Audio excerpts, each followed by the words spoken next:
నడిపించాడు కొంతకాలం. ఆ విధంగా అమ్మకు మామయ్యకు తెలిసిన శశి ఒకరోజు నాన్నకు దొరికిపోయాడు.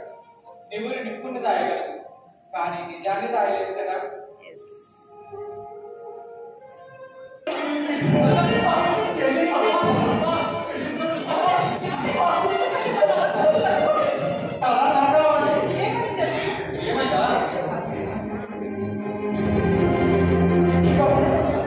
అన్ని సింగారంగా తిరుగుతున్నాడు. నిన్న అసలు ఇంట్లో ఉండి ఏం చేస్తున్నావు? అసలు ఏం చేస్తున్నావు? తప్పేం అమ్మనే అవునా? నిన్ను పెట్రోల్లో పెట్టకపోవడం నాదే తప్పు, నాదే తప్పు. అనసూయ, ఇది నా హీరో అనుకున్నాను. అనసూయ, ఇటు హీరో కాదు, హీరోయిన్ కాదు.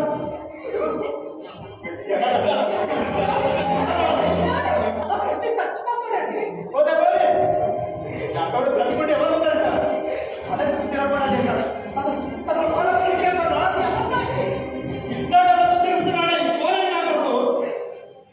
మా పై ఆఫీసర్ గారి రూమ్లో వెళ్ళడానికి మా పోలీసుతో కలిసి వెళ్ళారు. ఏడాది అయినంత అవమానం లేకుండా ఇంట్లో వచ్చి అసభ్యంగా ప్రవర్తించారు. చెట్టాలంగా నన్ను రమసం చేసి 50,000 మంది తన మంది గొడవ చేశారు.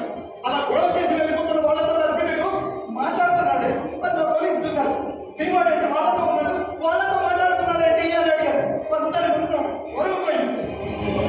కమ్యూనిటీ వల్ల అది చూడబెట్టుడు వాళ్ళు అంటున్నారు. కమ్యూనిటీ అంట, కమ్యూనిటీ. నువ్వు కూడా చేరిపోయావు కమ్యూనిటీలో.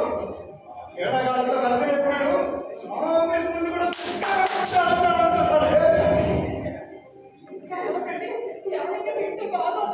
ఏంటి బాగుండేది? వీడు వేశారని చుట్టుపక్కల వాళ్ళందరికీ తెలిసిపోయారు. వీడి చెంప చెక్క కప్పులన్నీ తప్పుడు చేసినాడు.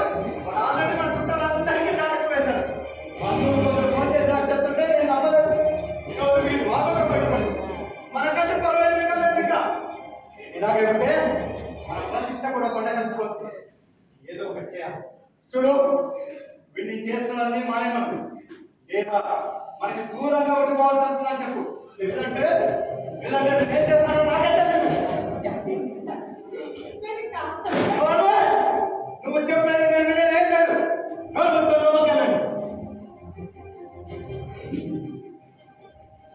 చూడు, వాడిని మాత్రం ఇక్కడ ఉంటాడో దూరంగా వెళ్ళిపోతాడో నిర్ణయించుకోమని. ఇదే నా ఫైనల్ డెసిషన్.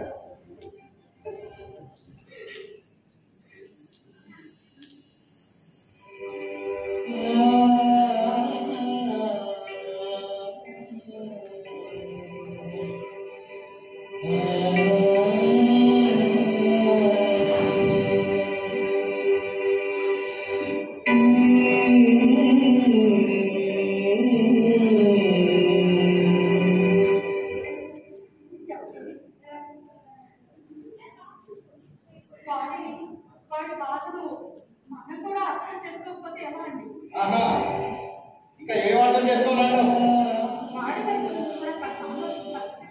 వాడి వైపు నుంచి సరే, అసలు మీ ఆలోచన ఏంటో చెప్పాలి సార్.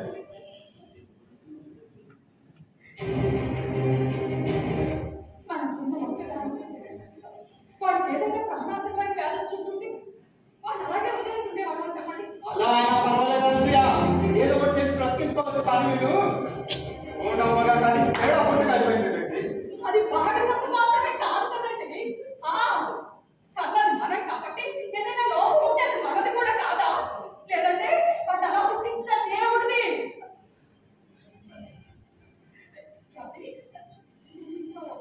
చెప్పాలి, అది మన గురించి నేను డాక్టర్తో మాట్లాడాను. డాక్టర్తో కూడా మాట్లాడాను. అంటే నువ్వు వాడితో మాట్లాడడం, వాడు నీ విషయం అంతా చెప్పడం, నువ్వు దాని గురించి డాక్టర్తో మాట్లాడేసాడు. అన్నీ అయిపోయాయి అనమాట. ఏ విషయం మీకు తెలుసు, డాక్టర్కి తెలుసు, శేషు గారికి తెలుసు, స్కూల్లో తెలుసు, బంధువులకు తెలుసు, బజార్లో తెలుసు, మొత్తం ప్రపంచానికి అంతా తెలుసు. కానీ తండ్రిగా నాకు మాత్రం తెలియదు.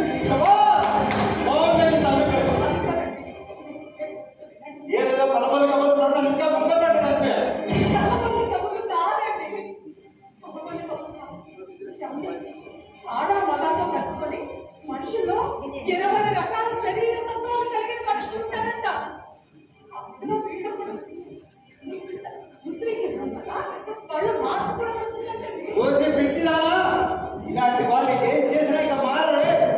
ఆడపోటీ వల్ల మనం తలెత్తుకు తిరగలేము.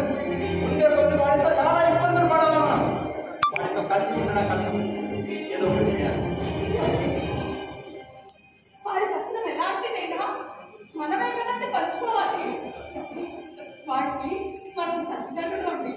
చూడాలి సూయ, కొన్ని మనం పడలేము. ఈ సమాజానికి సమాధానం చెప్పలేము. నా మాట విని వాటిని దూరంగా వచ్చేది. మనకు అసలు పిల్లలే లేరంటూ ఏ హాస్పిటల్లో అనాథ శబ్దాలలో చేద్దాం. వాడి జీవితానికి కావాల్సిన ఖర్చు ఇంత కట్టలేదు. నా మాట విన్నాను సూయ. లేదంటే నా నిర్ణయం వల్ల వచ్చే ఇబ్బందులు నీకు మీ కొడుకే. ఎన్ని ఇబ్బందులు వచ్చినా మీ నిర్ణయం ఎలాంటిదైనా నేను వాడిని కాని వాడిగా చూడలేదు. వాడు అసలు నా కథ నింపడానికి వెళ్ళలేదు. ఉన్న ఒక కొడుకు కొడుకుగానే నేను అలా అనుకోలేదు. నేను అలా అనుకోలేదు.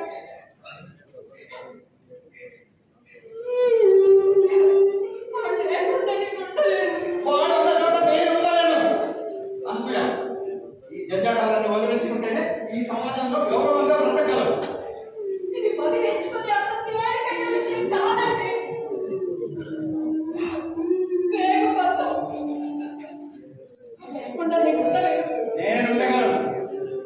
ఎస్, వాడు లేకుండా నేను ఉండగలను. నేను లేకుండా నువ్వు ఉండగలవా? అనసూయ, వాడు నేను నేర్చుకో.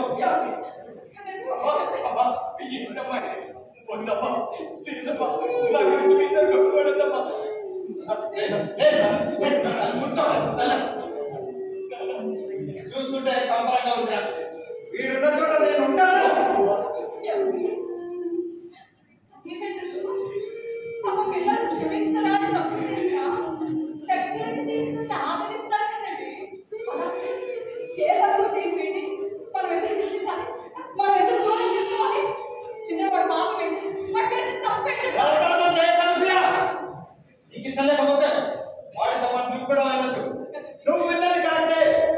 మిమ్మల్ని వదిలి నేను ఉండగలను, ఉంటాను కూడా. Please leave my house. అవును, వెళ్ళాల్సింది మేం కాదు, మీరు. ఇప్పుడు మీరు మీదని కూడా కరెక్టే. ఇల్లు ఇంటి వరకు నాకు ఇచ్చిన కానీ అక్కడే బంధం కంటే వేగు బంధం గొప్పదండి. వీడితో మీకు కలిసి ఇష్టం లేకపోతే మీరే వెళ్ళొచ్చు. నేను నీ విడదీసి మాట్లాడే వరకు మాట. నేను ఇంకా ఇక్కడే ఉంటే విడగొట్టుకొని బయటికి వెళ్ళి ఆశ్చర్యపడలేదు. అర్థం చేసుకోకుండా ఎందుకంటే ఇంకా మూర్ఖంగా వాదిస్తారు. మూర్ఖంగా వాదిస్తుంది నేనా? నేనా? నా మీద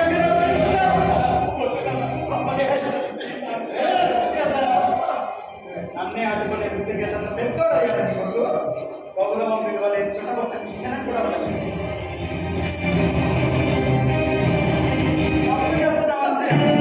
వీడి మూలంగా రోడ్డు మీద పడతావు. ఏదో రోజు చేసిన తప్పు చేసుకొని పంచదమ్మ దగ్గర వెళ్ళి నా రోడ్ల మీద పడతావు.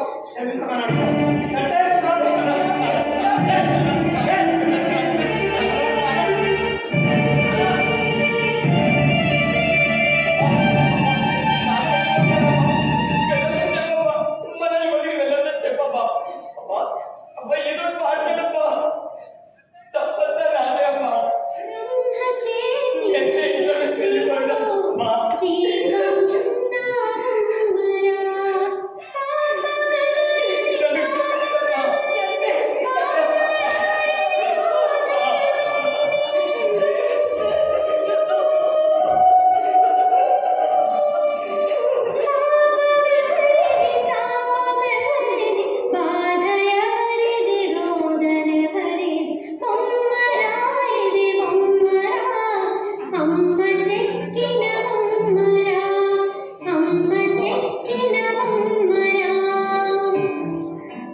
నేను పుట్టినప్పుడు కడుపులో బిడ్డ అడ్డం తిరిగింది. తీయకపోతే మీ ప్రాణానికి ప్రమాదం అని డాక్టర్ చెప్తే నాకేమైనా పర్లేదు, నా బిడ్డే నాకు ముఖ్యమని అన్నామంట. ఎందుకమ్మా అన్నావు అప్పుడు? అసలు ఎందుకమ్మా అలా చేయను అప్పుడు? అదే నేను అప్పుడే చచ్చిపోయి ఉంటుంటే నీకు అతని బాధలు వచ్చేవి కాదు కదమ్మా. నువ్వు బ్రతికుండి నేను ఎంతలా బాధ పెడుతున్నాను కదమ్మా. అమ్మా నేను ఎంత ప్రయత్నించినా నా పద్ధతిని మార్చుకోలేకపోతున్నానమ్మా. కనిపించే నేను వేరు, నా మనసు వేరు, నా ఆలోచన వేరు, నా శరీరం వేరమ్మా. అమ్మా అసలు దేవుడు ఎందుకమ్మా నన్ను ఇలా పుట్టించాడు? ఇందులో నేను చేసే పాపమే ఉందమ్మా, ఇందులో నా తప్పే ఉందమ్మా, ఇందులో నా తప్పే ఉందమ్మా,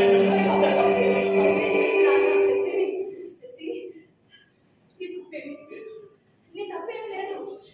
ఏ తప్పు చేయకుండానే చాలా పెద్ద శిక్ష అనుభవిస్తున్నావు.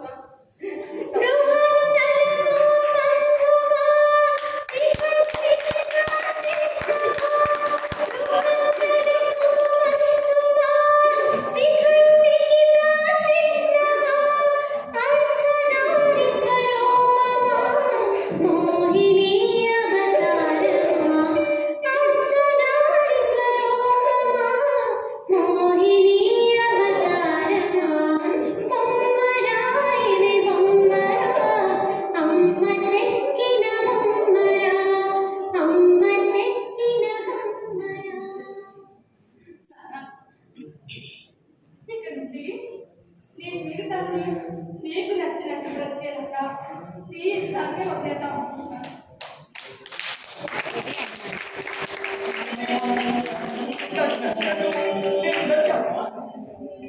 నాకు నచ్చినట్టు నన్ను నేను అంగీకరించవచ్చమ్మా. అమ్మా అమ్మా థ్యాంక్ యూ సో మచ్ అమ్మా. అమ్మా థ్యాంక్ యూ సో మచ్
అరే వీడు ఆరంభంగా అర్థం కావట్లేదురా.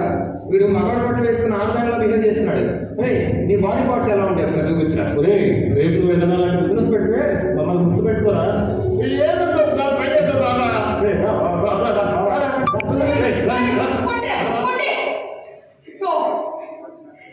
జోలికి వచ్చారో నేనేం చేస్తానో నాకే తెలియదు.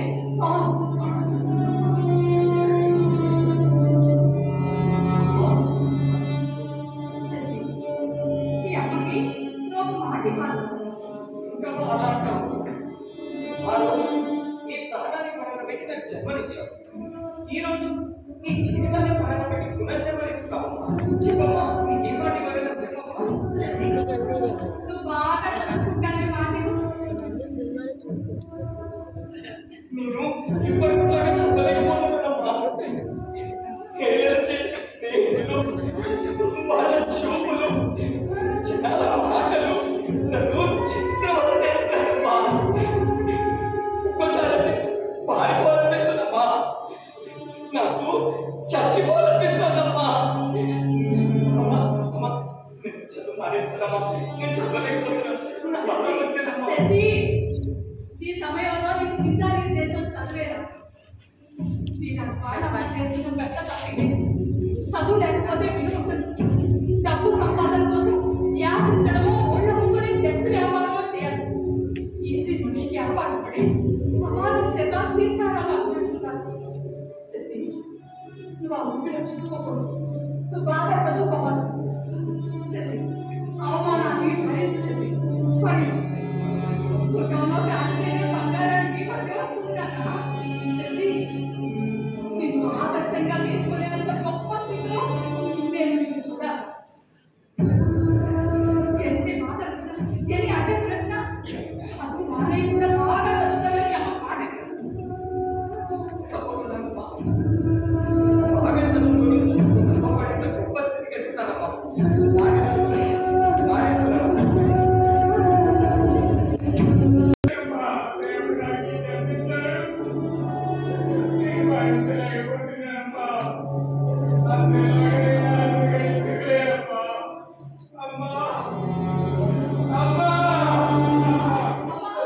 ఏడేళ్లుగా కష్టపడుతున్నా మిమ్మల్ని గెలిపించలేకపోయారు.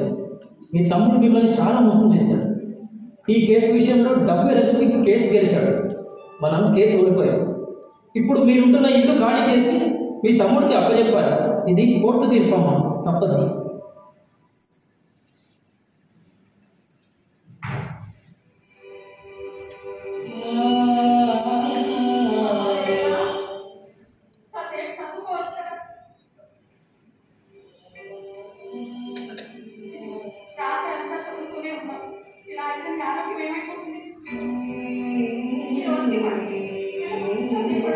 లేదమ్మా, ఎల్లుండే మెయిన్ ఎగ్జామ్. బాగా చదువుకోవాలి. కాసేపు చదువుకుని తర్వాత పడుకుంటానులే అమ్మా.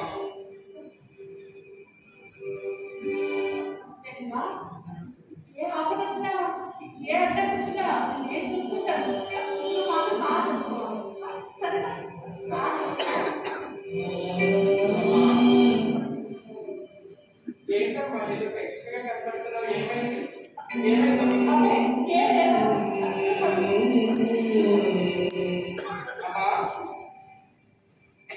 నీ బాధని నాకు కనపడలేదు. కష్టం నాకు తెలియకుండా పెంచుతున్నావు. పచ్చళ్ళ వ్యాపారం కోసం నలుగురు చేసే పనిని ఒక్కదానిమే రాత్రి పగలు చేస్తున్నావు. పోనీ నేను సాయం చేద్దామంటే నేను చదువుకునేటప్పుడు పడుకున్నప్పుడు పనంతా చేసేస్తున్నావు. అమ్మా, నా ఫీజులు కట్టడం కోసం వడ్డీకి అప్పు తీసుకొచ్చామని నాకు తెలుసా? ఆ అప్పు ఇచ్చిన వాడు నన్నేదో అన్నాడని మరో చోట ఎక్కువ వడ్డీకి అప్పు తీసుకొచ్చి వాడి మొహలు కొట్టామని కూడా నాకు తెలుసమ్మా. ఇవన్నీ నీకెలా తెలుసు? అయినా అదేం లేదమ్మా, అదేం లేదు. నాకు తెలుసమ్మా, నా మనసుకు నచ్చినట్టు నేను బ్రతకడానికి నువ్వెంత కష్టపడుతున్నావో నాకు తెలుసమ్మా. నాన్నకు దూరమయ్యావు, మామయ్యకు శత్రువయ్యావు, లోకానికి చేదుగా మిగిలావు. కష్టాలు దిగమింగావు, రక్తం దారపోసి జీవనాన్ని నడిపిస్తున్నావు. కన్నీటిలో నా భవిష్యత్తును వెతుకున్నావు కదమ్మా. పిచ్చి పిల్ల ఎంత పెద్ద మాటలు వచ్చేస్తున్నాయి. అదేం లేదు. నువ్వు చదువునే దృష్టి పెట్టి అదేం లేదమ్మా.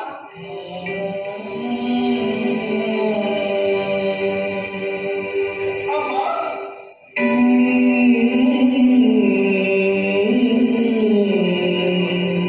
నువ్వు చాలా గొప్పగా నీలాంటి వాళ్ళకి మార్గదర్శకంగా మారాలి.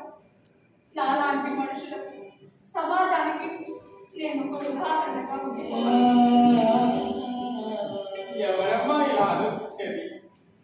ఏ పుణ్యంతోనమ్మా నేను నీకు బిడ్డన కాదు. ఎవరికమ్మా ఇలాంటి తల్లులుండేది? అమ్మా నీకు జన్మజన్మకి రుణపడుతున్నాను. అక్క ఏమక్క బాగున్నావా? నాకేం అర్థం కాదా? ఏం శశి బాగున్నావా? నువ్వు అసలు మనిషివేనా? ఇంత మోసం చేస్తావా? విశ్వాసంగా పడుకుంటే కుక్కనే అన్నావు. ఓరికాడ కట్టుకున్న నక్కమే. ఏం చేస్తానక్క? నాతో ఏ సంపాదన లేదు. నీ మాటల్లో బాగా మాటలో చెప్పాలంటే నీ ఎందుకు పనికిరాని ఒక